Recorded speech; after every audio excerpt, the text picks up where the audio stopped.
ดูผลงานดูผลงานนี่ผลง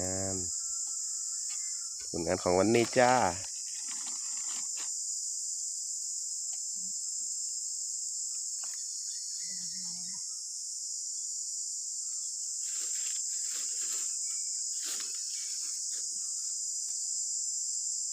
ไก่นะไอ้ทิม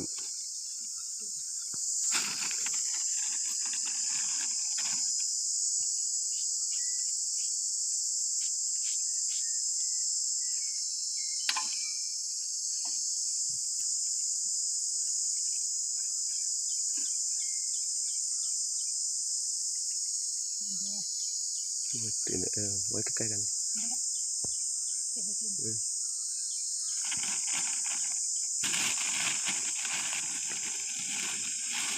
โดยรวมหัวน้ำยกหัวน้ำโชว์หัวน้ำดีๆหน่อย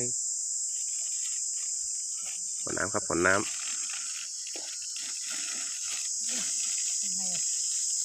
พี่ไว้ก่อนเนี่ยเอาหัวน้ำมาทีหนึ่ง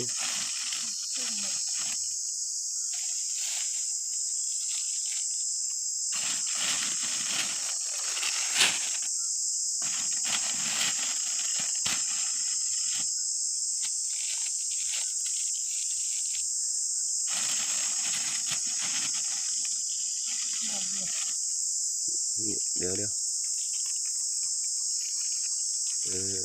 มา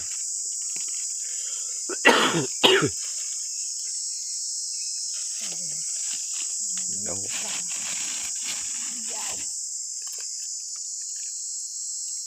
ใช่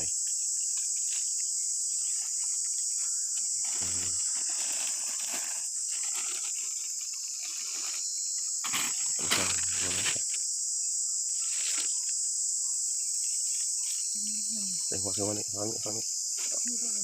ได้นั่นไงได้เดี๋ยวอย่าไปพอ